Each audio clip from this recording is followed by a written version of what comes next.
Next tool is eraser. The shortcut is E.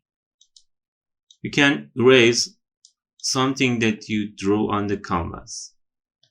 Again, during the paint, when the active tool is brush tool and you're painting, if you want to switch to eraser and clean it and then return back to brush, it will take a lot of time.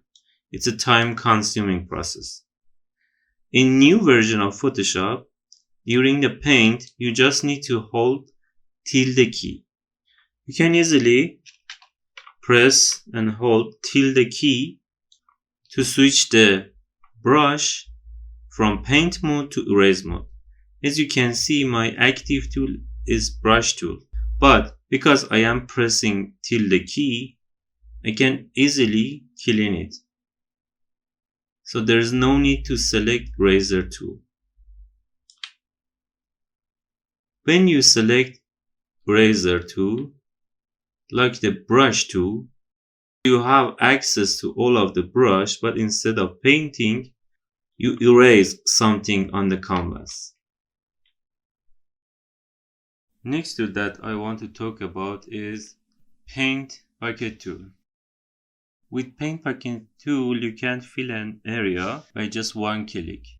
Similar to the Magical Wand tool, Paint Bucket tool works based on the contrast. For example, the contrast in this area is very low.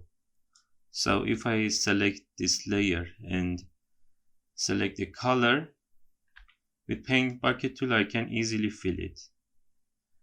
Now imagine, for example, I make an area darker.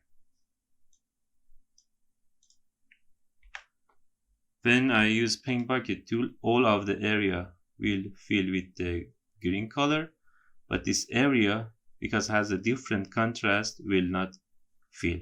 Of course, you can control the contrast that is acceptable for this tool.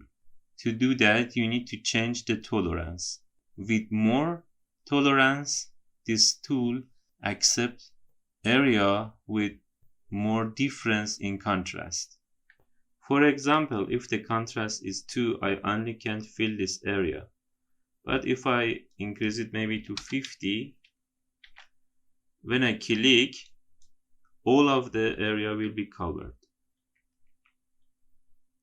The next tool that I want to talk about is Gradient tool.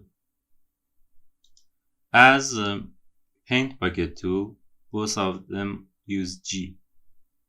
So if I hold Shift and press G, I can cycle through Paint Bucket tool, Gradient tool, and 3D Material Drop tool. To paint gradient, click and hold the mouse button. Then change the mouse position and go to a new point. Then release the mouse. The first click is the start of the gradient and the last click is the end of it. You can also select radial gradient, so you can draw gradient like a circle. To edit the color of the gradient, click here. You have some default color here. You can select them and use them.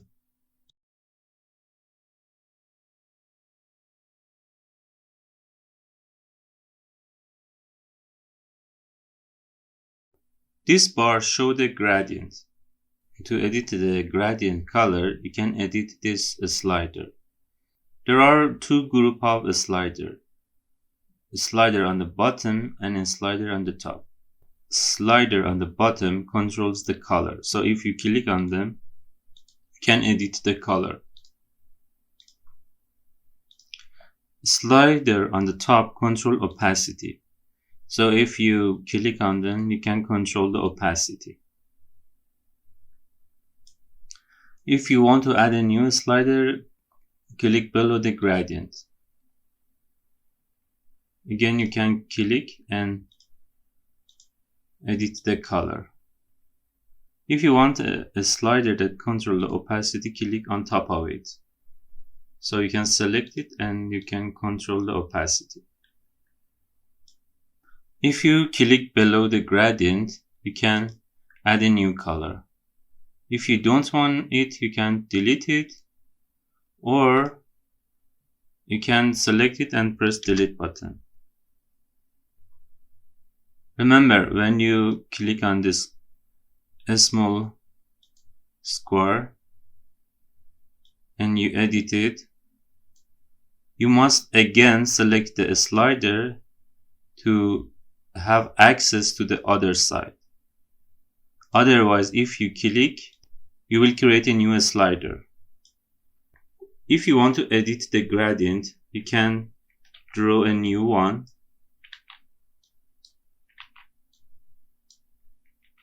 Or what I prefer to use is using Ctrl-T. I draw a gradient, then I press Ctrl-T, then I edit the gradient. Can make it bigger, smaller, or whatever I want. You can also control this transition if you want by adding blur. Go to filter and add one of these blur.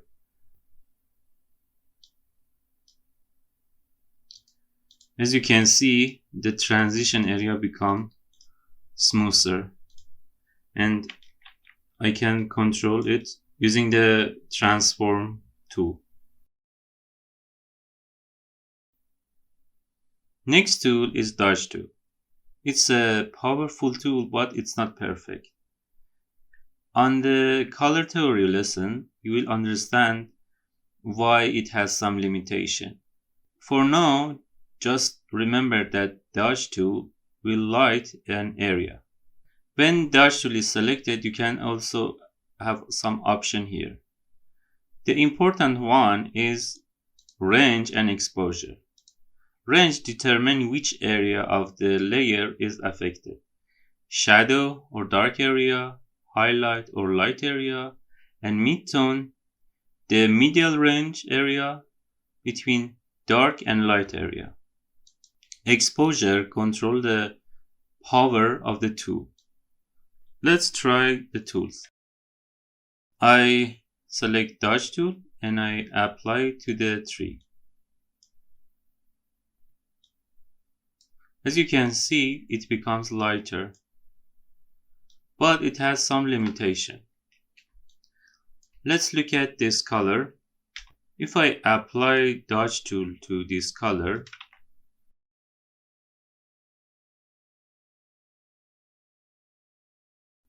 now if I select color,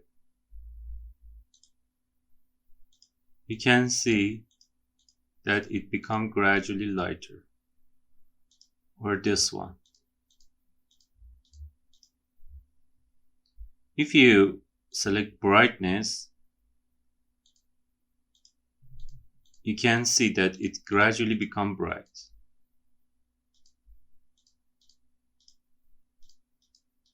Because it goes to the up in this direction. If you set it to saturation,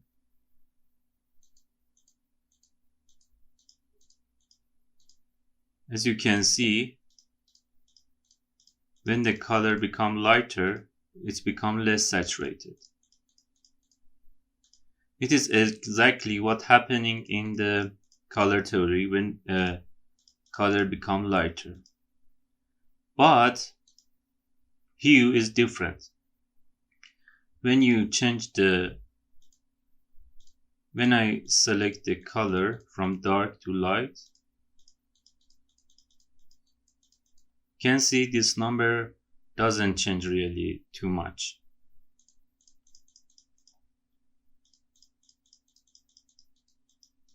Later in color theory, we will understand why changing the hue is important. For example, imagine fire. Around the fire is red, but when it becomes lighter, inside the fire is yellow, white, and orange.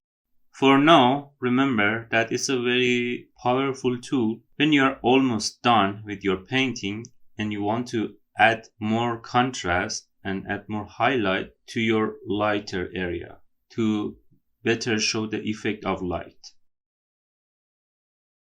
Burn tool is opposite of dodge tool. It makes an area darker. Again, if I select it and if I make an area darker, if I take color sample, the brightness change. The darker color, more saturated color. As you can see, saturation goes in this direction, upward. Again, we have the same problem. The hue doesn't change too much. So it's a good tool, but it's not a perfect tool. You must know the color theory to understand better what I said here.